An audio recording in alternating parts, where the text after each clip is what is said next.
Alors ce soir, je me fais un petit plaisir et je vous parle des déserts médicaux, un sujet qui, vous le savez, fait le buzz depuis maintenant quelques semaines ou quelques mois, pas un jour sans qu'un responsable politique, un amuseur public, un expert autoproclamé aille de ses solutions, de son urgence, de ses craintes, etc. Et on assiste à des débats sur les réseaux sociaux, comme à la télé, dans les journaux, etc., avec un certain nombre d'inquiétudes, de colère qui se manifestent et un certain dog bashing qui émerge, puisqu'on veut faire porter la responsabilité de la chose sur la tête des médecins et des soignants, alors même qu'ils ne sont certes pas responsables, mais qu'ils en subissent ô combien les conséquences. Alors on nous dit tout et n'importe quoi là-dessus, donc on va essayer de faire une petite coupe transversale pour vous montrer comment on se fout de vous, quoi. Oui, il faut le dire, on se fout de vous. Quand j'entends parler un certain nombre de responsables, dans les plus haut placés d'ailleurs, nous dire qu'on devrait obliger les jeunes à s'installer parce que, après tout, la France paie leurs études, j'ai envie de leur rappeler quand même que moi j'ai rarement vu des internes et des externes passer leur temps à la machine à café. Que j'ai rarement vu des internes et des externes glander dans les services, et que je crois que l'hôpital public tourne grâce à leur responsabilité et à leur rôle. Et que par leur rôle et leur responsabilité au regard de ce que l'État investit sur leur formation en les payant au lance-pierre, ils remboursent très largement ce que la France donne pour leurs études. Mais très largement. Quand je les vois aussi aller faire tourner les centres hospitaliers généraux à 200 ou 300 bornes de chez eux pendant plusieurs années, je rappelle que là aussi, ils remboursent très largement la France. Si l'État devait les payer à la hauteur de leur valeur, je vous garantis que ça coûterait beaucoup plus cher à l'État et que l'État fait des économies sur le dos des internes et des externes qui font tourner les hôpitaux publics. Première chose.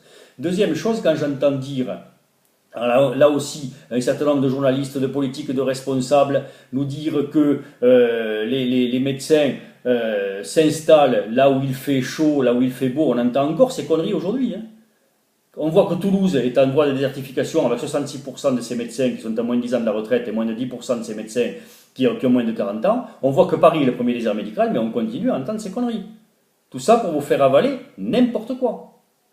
Le plus bel exemple, c'est les maisons médicales. On est en train de nous faire croire que doubler les maisons médicales va résoudre le problème. Non, mais je veux dire, ça ne viendrait pas à l'idée d'un seul d'entre vous de penser qu'un maire qui n'a pas de train dans son village, parce qu'il construit une gare, va tout d'un coup, comme par enchantement, avoir le train qui passe. De la même façon, ça ne vous viendrait pas à l'idée de penser qu'un maire qui n'a pas de potentiel touristique, parce qu'il construit un hôtel, va avoir des touristes qui vont venir chez lui.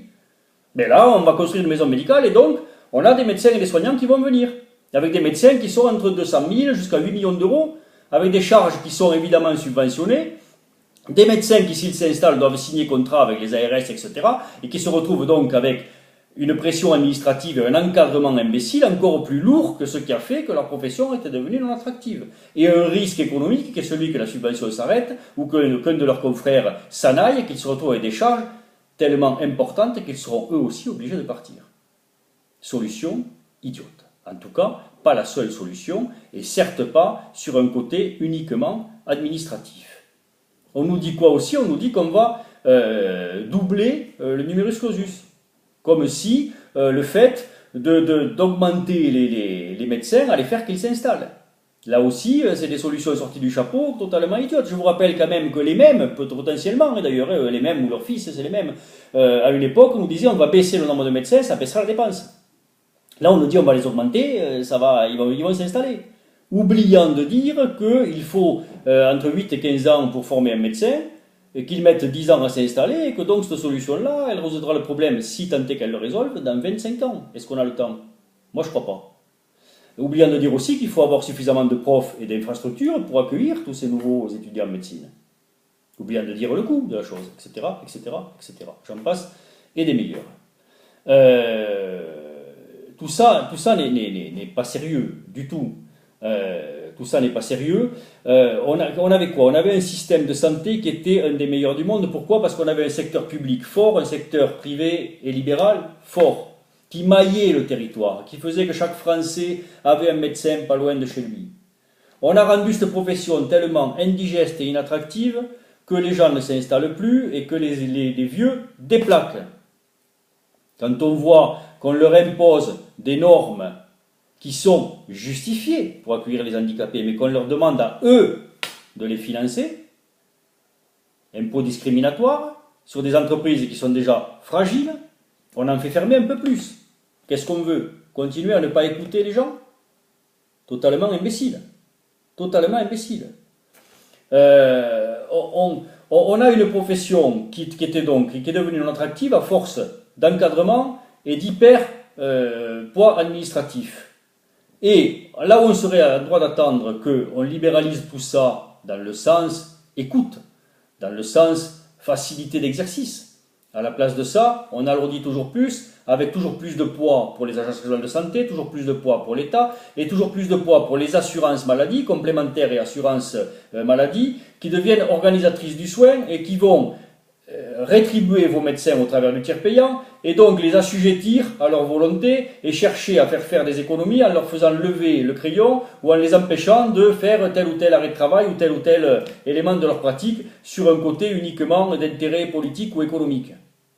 C'est pas vraiment ça la médecine que vous attendez, c'est pas vraiment ça la médecine que l'on veut pour vous. Rendons la médecine attractive. Revenons à des honoraires qui ne sont pas les déshonoraires, là où la moyenne européenne est à 50 €, on est à 25 en France, je le rappelle, c'est pas une honte de le dire. C'est pas une honte de dire que pour avoir une santé de qualité, il faut rémunérer les médecins et les paramédicaux et les soignants du public comme du privé à la hauteur du rôle sociétal qu'ils ont et des services qu'ils rendent. Et que la France doit se donner les moyens de ses ambitions.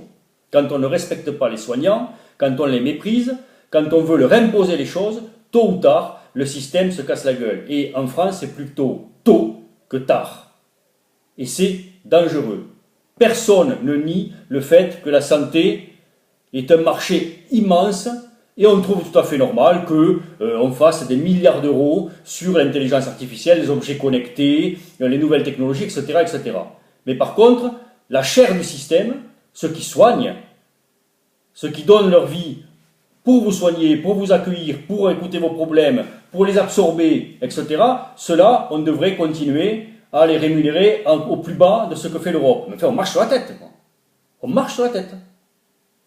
Donc si un groupe doit dire que, et on doit avoir le courage de rémunérer les soignants à la hauteur de ce qu'ils sont, eh bien nous, l'UFML, nous le disons. Et nous exposerons un certain nombre de solutions pour les déserts médicaux lors de notre Assemblée Générale à Collioure en septembre. Nous vous invitons, vous journalistes ou experts ou dits experts du système, à venir y assister. Merci.